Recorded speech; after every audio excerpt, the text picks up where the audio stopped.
beginning of this trail here, the Copper Mine Trail, all the way out by the Delaware River. So there's the Delaware River. It's very nice out here. It's gorgeous. I haven't started yet. This should be about 10 miles, an elevation change of about 1,600 feet. There is snow here. So we'll see what's up in this place. Today I'm using a GPS tracker. Hopefully we can cross-reference with the map if I put these together. Also, to remember where things are. This is about 1.5 kilometers in.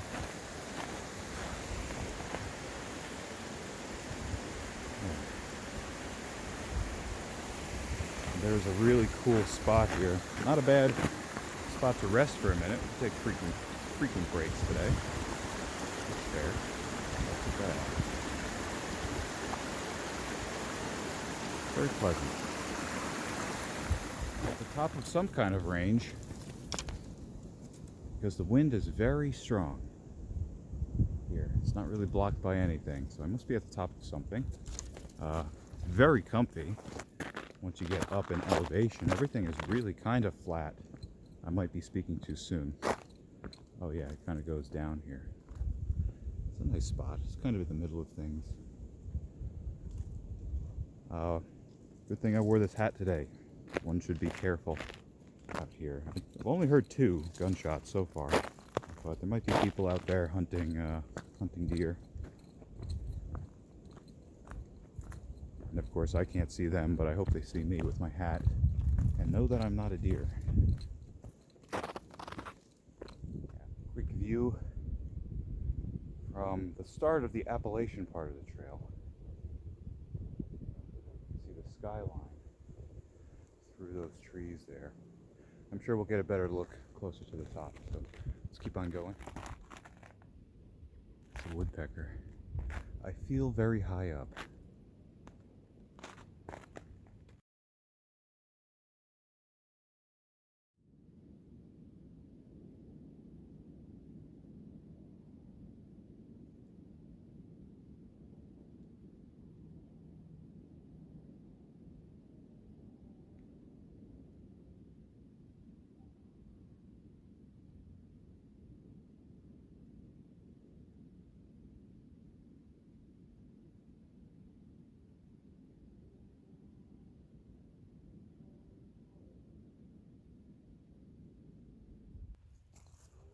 This part here is a little scary because it's very precipitous. Wrong step, and I could fall several hundred feet. Not ideal. Now you can't beat that view though. Directly there. Oh gee. With a little flurry. Very nice. I like it. Yeah, one should be very careful here though. Plenty of people come through here, so it's not the most dangerous thing in the world. I even see tissues all the way up here, which is kind of funny. Alright, point here, where these steep drops are, where you have a choice to do RS, whatever that is, an orange trail, or continue here on white. We're going to go on white, because I think that's the thing that goes to the northern part of the mountain. So let's do it, see what we end up finding. So as I'm trying to work out in my head that 1 foot-pound is about 1.5 joules, I see this in the distance. I think that must be the Catfish Fire Tower. I think the real name of it.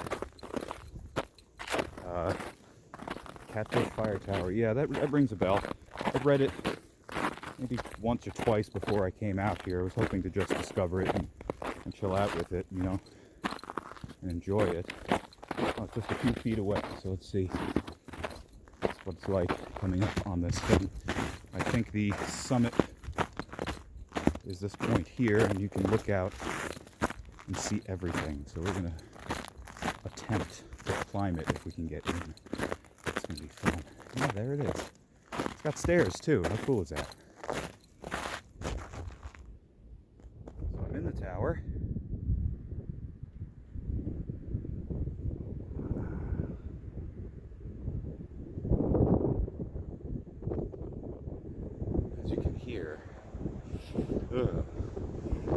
bitter cold winds.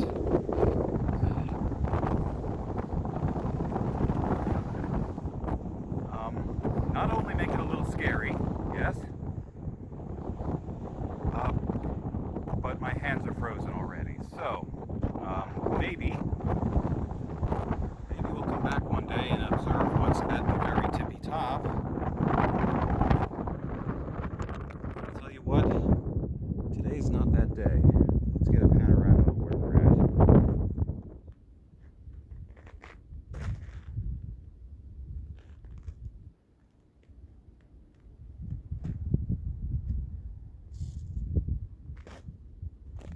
On the Rattlesnake Trail, finally, and I find this cool.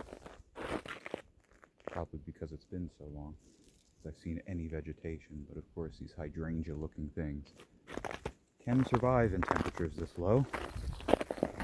Strangely, it's on the sunset side of this mountain range too, so I didn't see very much vegetation on the way up to the fire tower.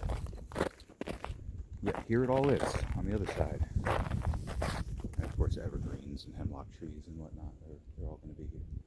Right, I've reached an important milestone I think is worth mentioning. My feet are wet, finally. It took this long. That is something I've been holding my tongue about. Maybe it's been in the back of my mind. But this trail here is longer, sure, has technically a bigger elevation change than Four Birds Trail, which I did last weekend. Yet, it just feels easier. And I think most of that is because the ground is frozen pretty much solid. I'm not sinking nearly at all into the snow. A few people before me did. Thank goodness they took care of that for me. But it's so cold out that I don't have to worry about that. And it's not raining, so I can wear my glasses the whole way without them fogging up. That's also nice. And until now, my feet have not gotten wet, but there was a creek and it was unavoidable.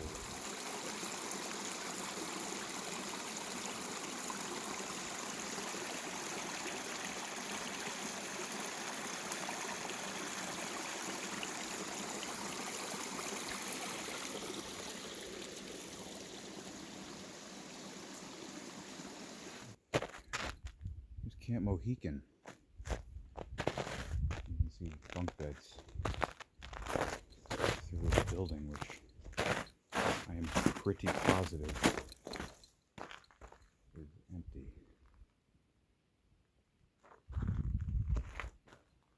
There's stuff around here, so I'm going to explore while I'm here. There are belongings on some of the bunks, and I see lights on in that little cabin right over there. So yes, there are people actually here. Sense. That explains the 6 or 7 people I passed hiking up there on the Rattlesnake Trail. There was maybe 3 people, and the Appalachian Trail, maybe 4, something like that. They're probably camping in a place like this, Camp Mohican. And yes, there were footsteps leading to the Rattlesnake Trail to and from it, directly to these campgrounds, so people are actually shacking up here in this season. It's very cool to know.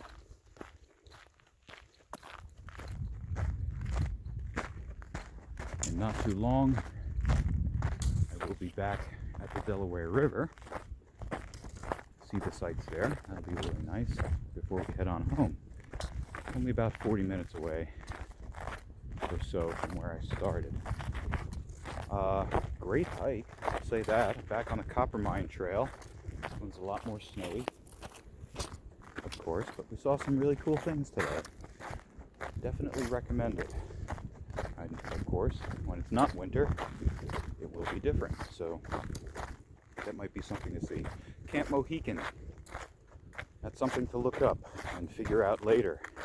People are actually paying to be here, and that explains why this trail and all the other ones are trodden. There's steps here that have already sunk in, even after the 3-foot snow.